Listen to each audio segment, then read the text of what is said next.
Hey guys, welcome back to Coin Knowledge. So we're going to be taking a look at 3 solid mid-cap gaming projects in the gaming narrative because I do strongly believe that gaming is primed to run here soon as one of the next major narratives. So as always, if you guys want to stay in the loop with the videos and the content that we put out here every single day and support the channel, if you guys could subscribe to the channel and like the videos, your support means a lot. So if we take a look at gaming here, actually, we can see that still a lot of gaming coins are obviously heavily down right now as the overall market has been kind of in a volatile, kind of a more of a downtrend over the last 45 or so days here, starting out 2025. But when we look at gaming, I think a lot of people, we talk about this all the time on the channel, so nothing new here. But, a lot of people have been writing off gaming for this cycle because the last time we saw gaming truly, kind of run, parabolically here was the end of 2023, beginning of 2024. We had major launches like Heroes of Mavia, Pixels, and a few others as well. Even end of 2025 with Avalanche, little mini Avalanche season with stuff like Shrapnel as well. Hype around, the development and the launch of Off the Grid. And then we saw gaming also get a little bit more signs of life this last, Q4 2024 as well. When Off the Grid launched, it was being covered by all the major streamers. We saw overall the markets in general were going back to the upside as well after the elections, after here in November. But here recently, over the last 30 days, we've seen, again, a lot of different narratives getting hit extremely rough, but gaming especially. But when we take a look at gaming now, you guys know that we cover a bunch of low caps here on the channel, but whereas I do think low caps obviously will give you, a decent chance of a, pretty big reward.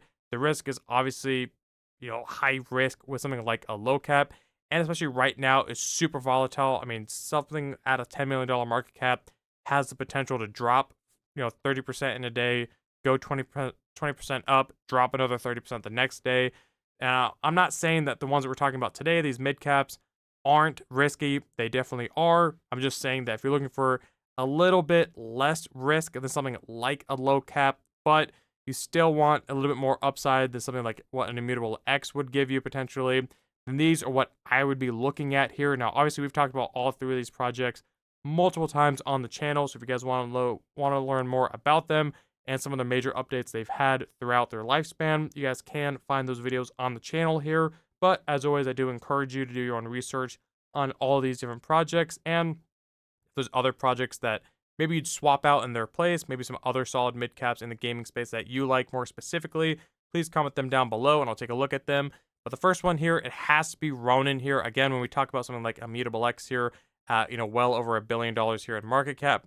When we look at Ronin at a $740 million market cap here, to me, we've been saying this for a long time. Obviously, I'm not the only one that says this, but I think Ronin should be higher than Immutable X. One, as far as a team development and activity and actually engagement in the space, I think Ronin is far more superior than something like Immutable X, and that's just my opinion, obviously not financial advice. But they also have the player base. Now, yes, Immutable X claims to have all these games coming to their platform, and whereas that is true, when we look at the games on Ronin here, their games are actually solid. They're actually fun. Players are actually playing their game. And it really is, now, yes, my opinion for the top gaming chain, broader gaming ecosystem is still Avalanche. You guys know that. But when we look at more of a single dedicated gaming chain, it has to be Ronin here. When we look at the games, obviously they had, they were the ones behind Axie Infinity, which literally put Web3 gaming on the map last cycle. Axie Infinity got up to crazy numbers. They also have Pixels, which again launched Q2 of 2024, which really did bring, a huge airdrop, but also brought a lot of more attention into the gaming space as well. And these are a bunch of games that have already been on Ronin, that have launched natively on Ronin. Now, what's exciting about Ronin, if you guys have been watching the channel, obviously you guys already know, it's not brand new news. Obviously, we made a more dedicated video on Ronin, more of an update video here recently. Up until this point, recently here, the beginning about a week ago now at this point, Ronin went full, open network. So what that means is that now anyone can build on Ronin. Essentially, before this update, Ronin was, permissioned only, meaning that they were hand-picking projects. They had to approve projects to actually build on Ronin. Now, with the fact that Ronin is going open, allowing any project to build, this opens the doors to not only gaming projects, but also stuff in the AI sector. Like we've seen Top Hat move over to Ronin or expand over to Ronin. We've seen a lot of other gaming projects expand onto Ronin as well. So this opens the floodgates for sure for projects to enter the Ronin ecosystem. Whereas, I do think before this update, being permission only, whereas that's not bad as far as really making sure you have quality on your chain. I do think it was limiting their growth potential potentially here, but now we already see a bunch of projects flocking to Ronin because the players are definitely still on Ronin, that is for sure, and it's reacted quite well already throughout the cycle. I mean, obviously, we've been covering Ronin since the bear market here, since well beneath $1. But when we look at Ronin, it's already hit an all-time high, since this did launch towards the tail end of the last cycle here. It's already hit an all-time high as far as price, I believe, and market cap as well. So when we look at where it got up to well over $1 billion here. And now, whereas it's not that much far below where it got up to in the beginning of 2024, it is on a pretty decent discount here. If we look over the 1 year, if we look over the 1 month, obviously it's getting hammered like a majority of the gaming narrative as well. But we do see it's still holding up pretty relatively decently here as well. So, and that's the benefit of something like a high cap or a mid cap, I should say. That whereas yes, it is still down 27% on the 1 month. A lot of low caps are down more than 50% on the 1 month. Now, that is not to say that's a reflection on the quality of any of these projects. That is just the nature of the game when you're looking at something at a fraction of the market cap as something like Ronin. But when we look at literally infrastructure, gaming chains in this, again, this market cap range of sub 1 billion, whereas I think, again, Avalanche is a solid pick, more of a broader, definitely more of a high cap. I think that when we look at more specifically gaming infrastructure and gaming chains, I think that something like Ronin, I personally would have to take over in Immutable X, whereas I think Immutable X will still perform well. I think Ronin is definitely the underdog there, and I think a repricing is due, in my opinion. So I'm excited to see where Ronin goes, but I think even though it wasn't that long ago, I think Ronin climbs its way back over to $1 billion, and we'll see how high Ronin goes this cycle. These are not going to be any price predictions in this video, so you guys can drop yours down below, and I'll give you guys my opinion on them. But if you guys have been watching, you guys know where I think some of these projects could potentially go. But just realize something like Ronin or some of these other high caps or mid caps, in my opinion, whereas, sure, could they? It's on the table. Nothing's impossible in crypto, but I wouldn't be looking for anything insane like a 50x or anything like that here.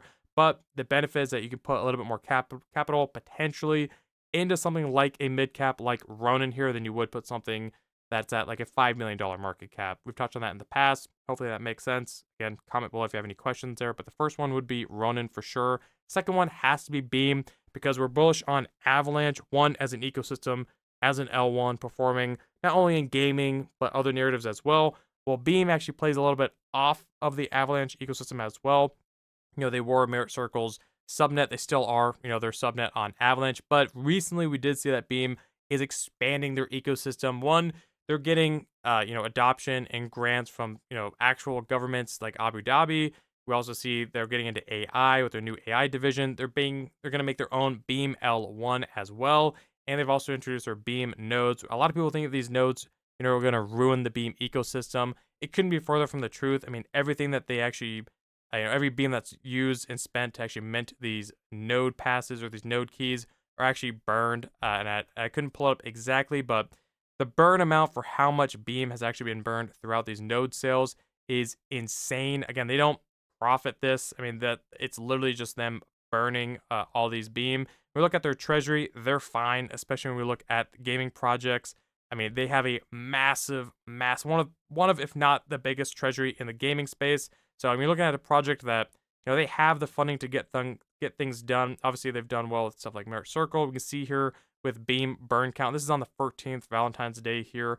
It was over 40 billion Beam has already been burnt, which is insane here. I mean, literally, if we just copy and paste that number, if I can pull it up right now, I mean that's a lot. I mean, we can agree that that is quite the hefty amount, almost 40 million, if I'm reading that right. That's literally just been burnt here from the node sales. So Beam's completely fine and literally under a penny here at sub $500 million market cap. Again, not that long ago, we saw Beam. One, we were talking about it early on when it launched around these levels at like a $350 million market cap. But Beam has already, touched 2 billion, well over 2 billion a few times now at this point. Now, I fully expect Beam to crawl back up, towards its where it was at towards the end of last year when we see gaming run again. We see the market overall flip bullish. And from here, that's about a 4 to 5x from these, levels here to get back to that roughly 2.2 billion range. Now, again, could that happen? I strongly think it will. Could it not? That's also on the cards. Obviously, that's the bet you take. Now, Beam is down. Again, obviously huge at 48% over the 1 month. But if you liked Beam at a $2 billion market cap, you have to view these these times and these massive discounts as potential entry points. If you like the project when it was higher, there is no reason fundamentally, if it hasn't changed and they're doing everything correctly, you shouldn't be running away from these projects. And if you're down on any of these, in my opinion, this is not the time to panic sell. I do think that we see a reversal here soon. Now, how soon? Nobody knows for sure. But when we look at, again, some of these quality mid caps in the gaming space, I think Beam is one that you should have on your radar for sure. Right upside there with Ronin as well, because they also have a lot of games building on Beam. They have a huge ecosystem. Again, they have the money backing them. They have gaming, AI, now in L1. They have the grant by Abu Dhabi, which was a lot. Again, we've covered that in the past as well. So Beam, I think, is going to continue to do quite well. And the vesting, dilution is extremely minimal at this point, especially with the fact that they're burning a bunch of Beam tokens. It's completely minimal in my opinion. Now, the last one is Echelon Prime. Now, the beauty with something like Beam and Ronin is that they're more infrastructure plays, chains, ecosystems as well. Whereas Echelon Prime, they are a little bit more of a, not a single side gaming because they have Echelon Prime, the Peril, the trading card game. They have Colony, their AI, colony game as well, kind of resource manager or base building kind of game, almost like a Sims-like a little bit, it seems. But when we look at what they're doing, they've also kind of moved to a infrastructure play as well, as we see with B3 here that we've covered here recently, the layer 3 gaming chain on top of base. We see that Echelon Prime is one of the first projects to actually build with B3, building their Prime chain, by Echelon Prime for PC gaming. So they are, again, kind of moving into that more of an infrastructure play as well. When we look at Echelon Prime here, a couple big things are coming.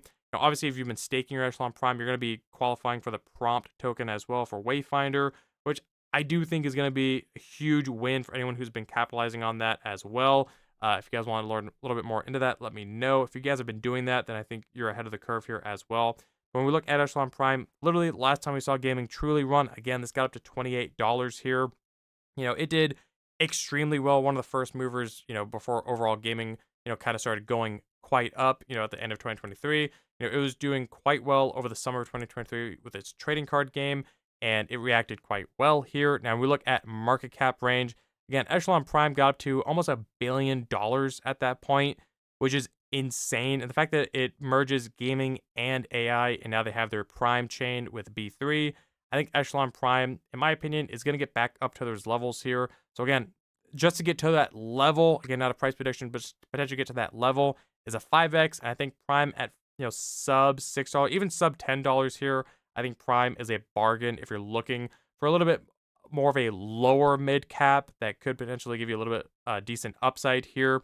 I think Prime is one that you should have on your radar as well. So that's it, guys. I mean, those three, solid mid caps in the gaming space. Again, we talked about a lot of low caps here, but I think mid caps as well have a place in your portfolio where you can potentially weigh in more of your capital than you would into a low cap, and something that you don't have to go to sleep every night wondering if it's going to rug, if it's going to, drop 40%, something that you can have a little bit more confidence in. And again, I'm not saying that low caps don't have a place in this market. They definitely do, but also don't put more into any of these projects than you're not willing to lose, and realize that investing in low caps only isn't necessarily the way. You want to have some of these either safety nets or a little bit more, mid caps if you want a little bit more risk curve, potentially with more rewards. There's something like a high cap, like an Avalanche at a $10-13 billion market cap. So that's why I'm looking at these three. Again, Echelon Prime combining gaming and AI. Beam also getting into AI, but mainly they're just a gaming powerhouse ecosystem, in my opinion. And Ronin, because, again, they succeeded heavily well with Axie Infinity last cycle, and the fact they've gone open letting anyone build within their ecosystem, I think is a huge update. And I think we're actually going to see that come to fruition here for Ronin once we see one gaming run and also the market turnaround in general. But as always, I do strongly believe we have literally for years now at this point. And whereas we've gotten a little bit of flack here, I think gaming is going to surprise so many people. And I think a lot of people are going to be sidelined whenever gaming does run. But you have to have the conviction here as well. These are the times you want to start bidding these projects when they're down heavily, but you have to have the conviction to back it up. So as always, don't take my word for it. Do your own research, have your own conviction. And again, let me know in the comments below if there's any other projects that you would add to this list or maybe swap out, and I'll give you guys my opinion as always. But either way, thank you for taking the time to watch the video. Hopefully it was valuable. If you guys got value out of the content, if you guys could like the video, comment, subscribe, hit the notification bell, and share the video, and I'll catch you guys in the next one. All right, see you guys.